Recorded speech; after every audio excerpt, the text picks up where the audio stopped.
ओम श्री बृहस्पताय नमः। आज आप सभी श्रवण करेंगे गुरुवार की व्रत कथा। गुरुवार का दिन देव गुरु बृहस्पति देव को समर्पित माना जाता है। यह दिन धर्म, ज्ञान, भाग्य, विवाह, सुख, शांति, सुख, धन, समृद्धि और गुरु कृपा प्राप्ति करने के लिए अत्यंत शुभ होता है। ऐसा कहा जाता है कि जो भक्त श्रद्धा और नियम से गुरुवार का व्रत रखते हैं उनके जीवन में रुकी हुई परेशानियां दूर होने लगती है, घर में सुख शांति आती है और भाग्य का द्वार खुल जाता है। आज हम आप सभी के लिए लेकर आया हूँ गुरुवार व्रत की पावन कथा, जिसे सुनने मात्रा से मन शांत होता है और जीवन में शुभता बढ़ती है। तो आइए पूरी श्रद्धा से भगवान विष्णु और देव गुरु बृहस्पति देव का स्मरण करते हुए गुरुवार व्रत कथा आरंभ करते हैं और कोई बाधा नहीं आएगी। गुरुवार व्रत पूजा कथा में कई ऐसी बातें बताई गई है जिन्हें मनुष्य को ध्यान पूर्वक करना चाहिए। जो व्याकुल श्रद्धा भाव से गुरुवार को भगवान विष्णु और बृहस्पति देव की पूजा करता है और गुरुवार व्रत की कथा कहता है और सुनता है, उसकी गरीबी और कष्ट को भगवान विष्णु और बृहस्पति देव दूर कर देते हैं। अब गुरुवार की व्रत कथा को श्रवण करें। प्राचीन समय में एक ब्राह्मण रहता था। वो बहुत गरीब था। उसके कोई संतान नहीं थी। उसकी पत्नी बहुत मलिनता के साथ वो रहा करती थी। वह स्नान ना करती, किसी देवता का पूजन ना करती। इससे ब्राह्मण देव बड़े दुखी थे। बेचारा बहुत कुछ कहते थे किंतु उसका कुछ परिणाम नहीं निकला। भगवान की कृपा से ब्राह्मण की पत्नी के कन्या रूपी पुत्री पैदा हुआ। कन्या बड़ी होने पर प्रातः स्नान करके विष्णु भगवान का और जाप और गुरुवार का व्रत करने लगी। अपने पूजन पाठ को समाप्त करके वो विद्यालय जाती तो अपनी मुट्ठी में जौ भर के वो ले जाती और पाठशाला के मार्ग में डालती जाती।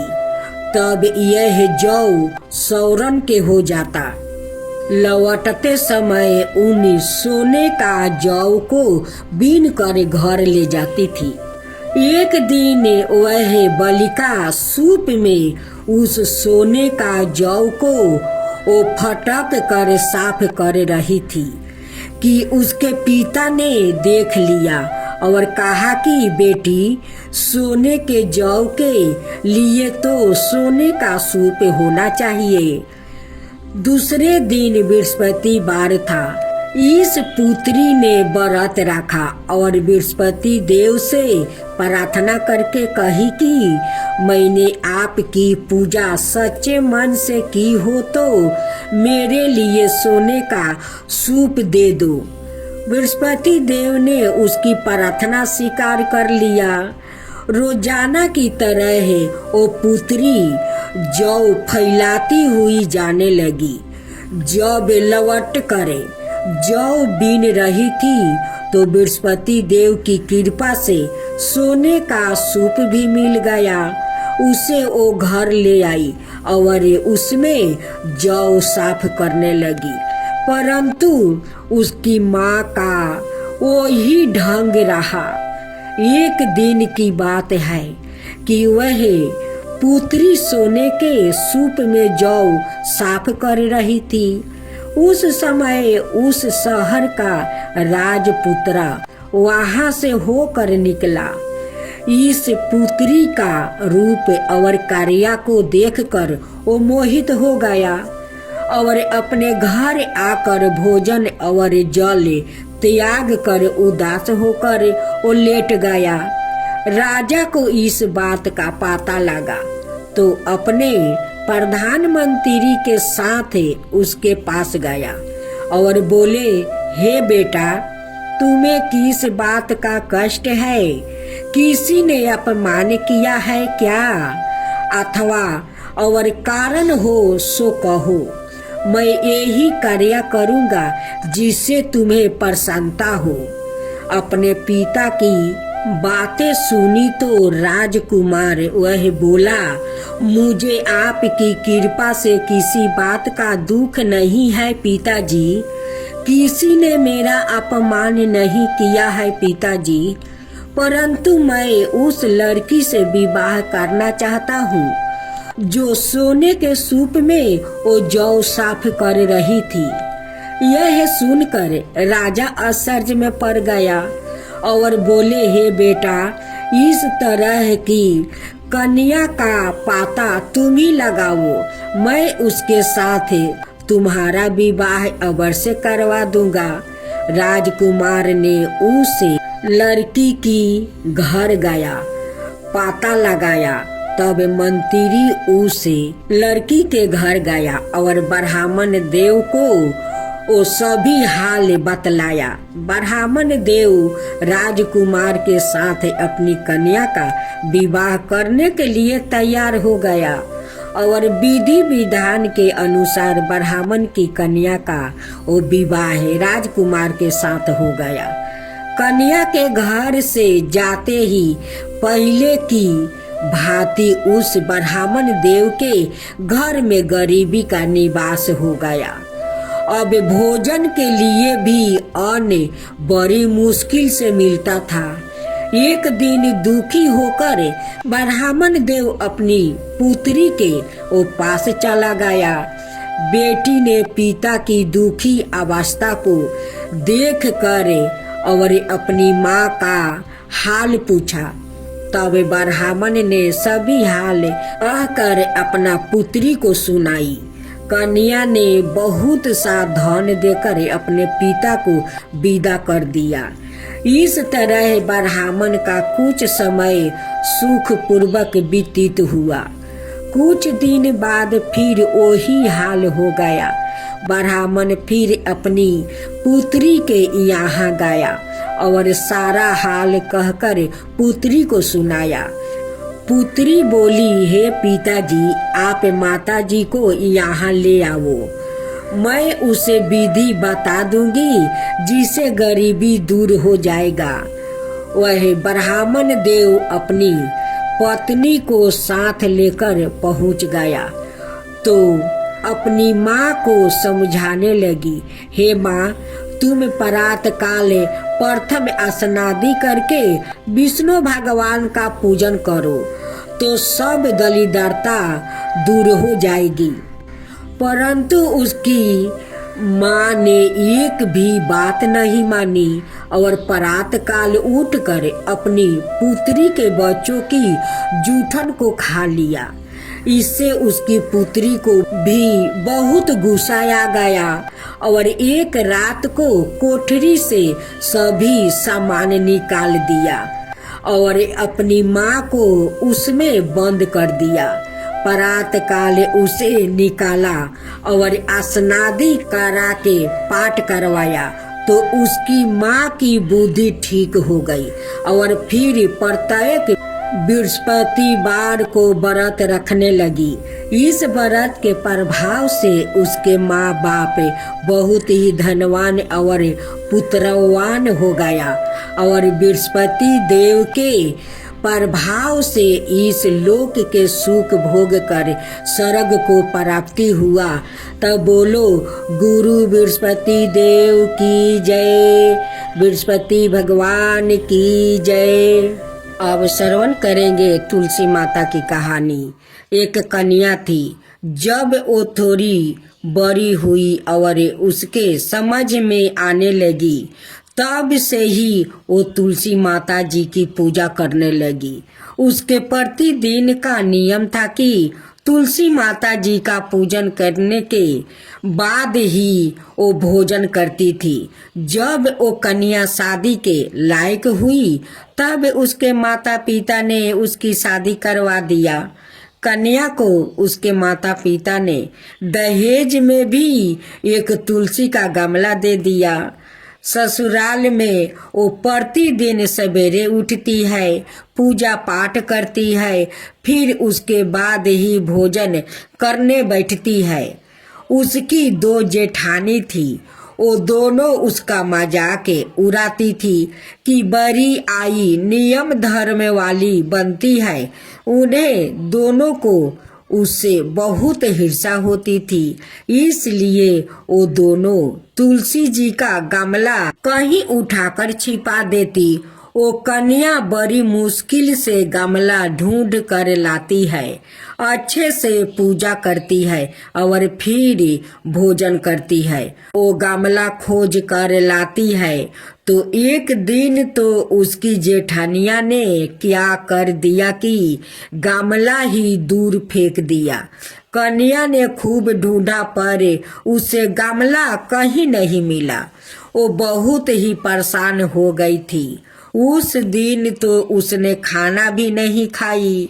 उसका नियम जो था, उस कन्या की सच्ची भक्ति देखकर तुलसी माता उसे बहुत प्रसन्न हो गई और उसके कमरे में तुलसी माता का गमला प्रकट हो गया। अगले दिन सुबह जब वो उठी तो क्या देखती है कि उसके खाट के चारों कोने पर तुलसी माता का गमला आ गया है। यह देखकर वो तो बहुत प्रसन्न हो गई कि अब मेरी तुलसी माता को कोई चुरा नहीं सकेगा। पूजा करने के लिए भी कहीं और जाना नहीं पड़ेगा और कोई मेरी तुलसी माता को फेंक भी नहीं सकेगा। वो तो जल्दी से उठ कर स्नान करती है और तुलसी माता की पूजा कर लेती है। जब वो खाना खाने बैठती तो उसकी जेठानिया मजाक करने लगी कि लो देवरानी का नियम धर्म पूरा हो गया। उससे पूछती है कि तुलसी जी की पूजा कर ली क्या? देवरानी धीरे से बोलती है, हाँ कर लिया। जेठानिया बोलती है, कहाँ से कर लिया? पूजा का गमला तो फेंक दिया था। देवरानी कहती है कि देख लो मेरे कमरे में खाट पर तुलसी जी लग रही है। जेठानिया बहुत शर्मिंदा हुई और बोली कि देवरानी तेरी भक्ति सच्ची है रे, हमने तुझे बहुत परेशान कर रखा है, हमें माफ कर दे देवरानी, हमें माफ कर दे। उन्होंने जेठानी को माफ कर दिया। यह गाथा माता लक्ष्मी की कृपा, धन, समृद्धि और श्रद्धा का महत्व बताती है। सच्चे मन से पूजा करने वाले पर माता सदैव कृपालु रहती है। एक गांव में एक साहूकार रहता था। साहूकार का एक बेटी थी। वह हर रोज पीपल सींचने जाती थी। पीपल के वृक्ष में से लक्ष्मी जी प्रकट होती थी और चली भी जाती। एक दिन लक्ष्मी जी ने साहूकार की बेटी से कही, तू मेरी सहेली बन जा। तब लड़की ने कहा कि मैं अपने पिता से पूछकर कल आऊँगी।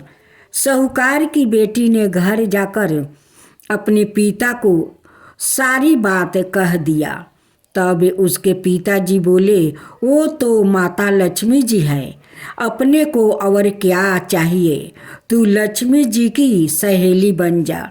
दूसरे दिन वह लड़की फिर गई। तब लक्ष्मी जी पीपल के पेड़ से वो निकल कर आई और कही, सहेली बन जा। तो लड़की ने कहा, बन जाऊंगी, और दोनों सहेली बन गई।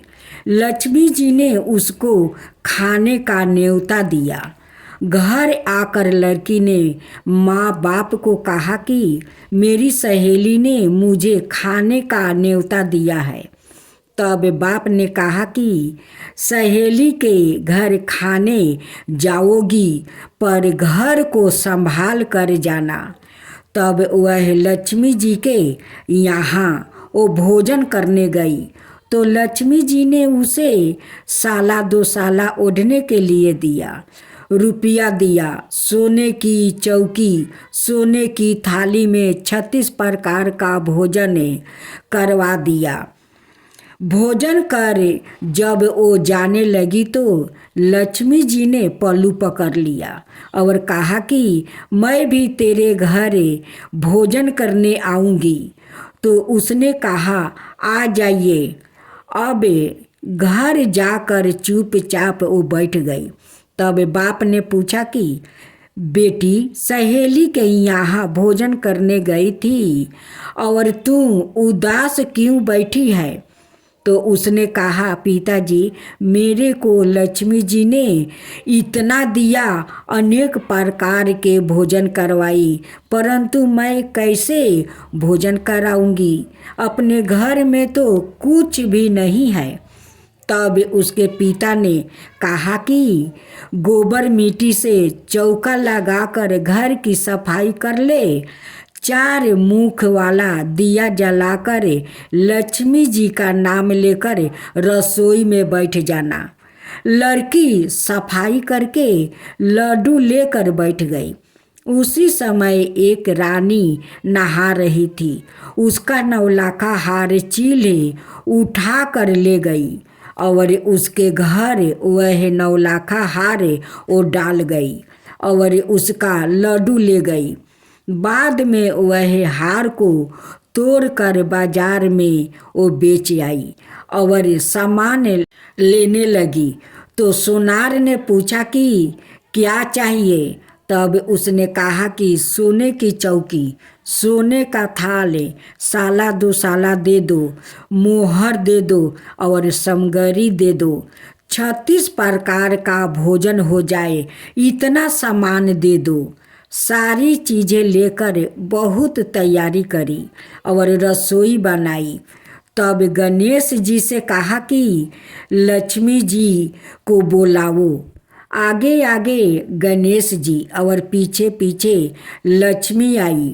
उसने फिर चौकी डाल दिया और कहा कि सहेली, चौकी पर बैठ जाओ। जब लक्ष्मी ने कहा सहेली, चौकी पर तो राजा रानी के भी नहीं बैठती, किसी के भी नहीं बैठती। तो उसने कहा कि मेरे यहाँ तो बैठना पड़ेगा। फिर लक्ष्मी जी चौकी पर बैठ गई। तब उसने बहुत खातिर की, जैसे लक्ष्मी ने करी थी वैसे ही उसने करी।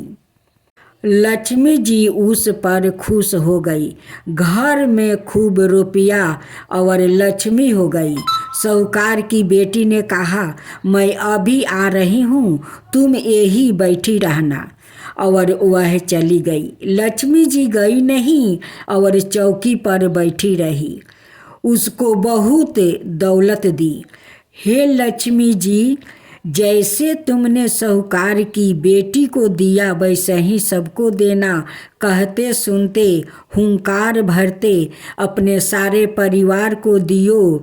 पीहर में देना, ससुराल में देना, बेटे पोते को देना। लक्ष्मी माता सबका कष्ट दूर करना, दरिद्रता दूर करना, सबकी मनोकामना पूर्ण करना। बोलो माँ लक्ष्मी की जय, धन्य लक्ष्मी की जय।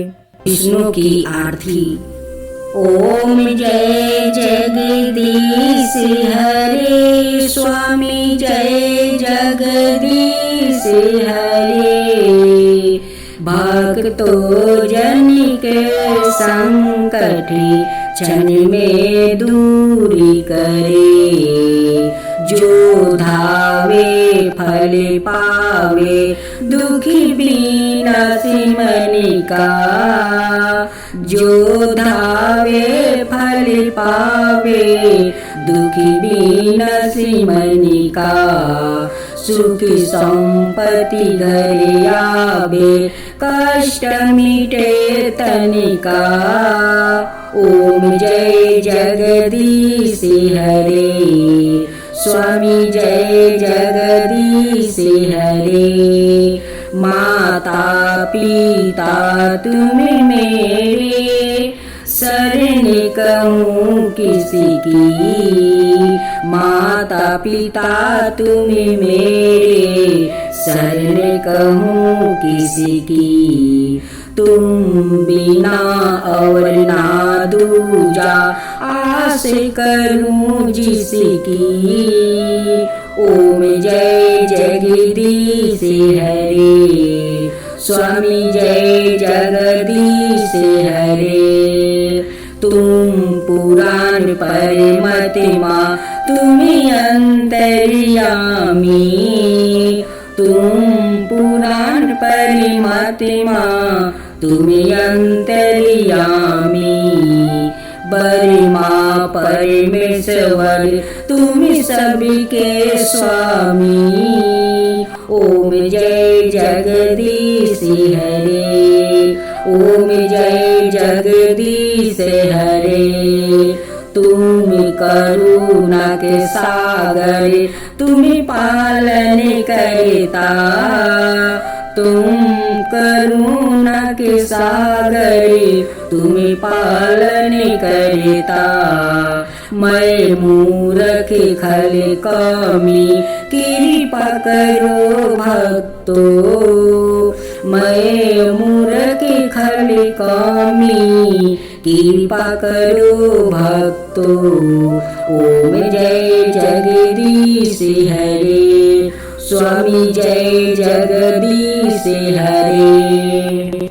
तुम हो एक अगोचरी, सबके प्राणपति।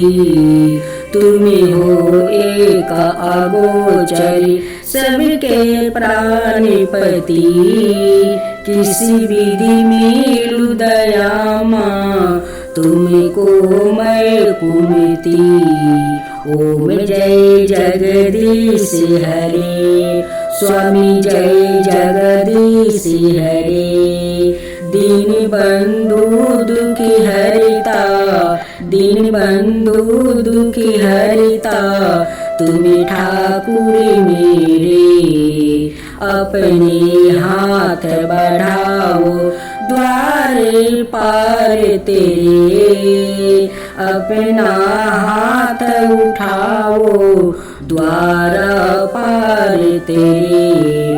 ओम जय जगदीश हरे, स्वामी जय जगदीश हरे। विषय विकार मिटाओ, पाप हरो देवा। विषय विकार मिटाओ, पाप हरो देवा। श्रद्धा भक्ति बढ़ाओ, संतन की सेवा। ओम जय जगदीश हरे, स्वामी जय जगदीश हरे। तन मन धन और संपत्ति, सब कुछ है तेरा।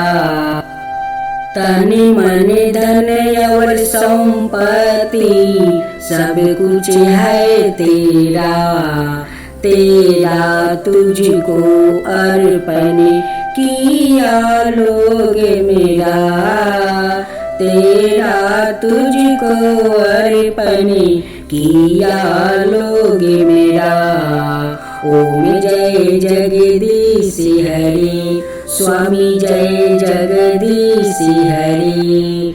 जगदीश्वर जी की आरती जो कोई नर गावे। जगदीश्वर जी की आरती जो कोई नर गावे। कहत शिवानंद स्वामी मन बछिति फल पावे। ओम जय जगदीश हरे, स्वामी जय जगदीश हरे।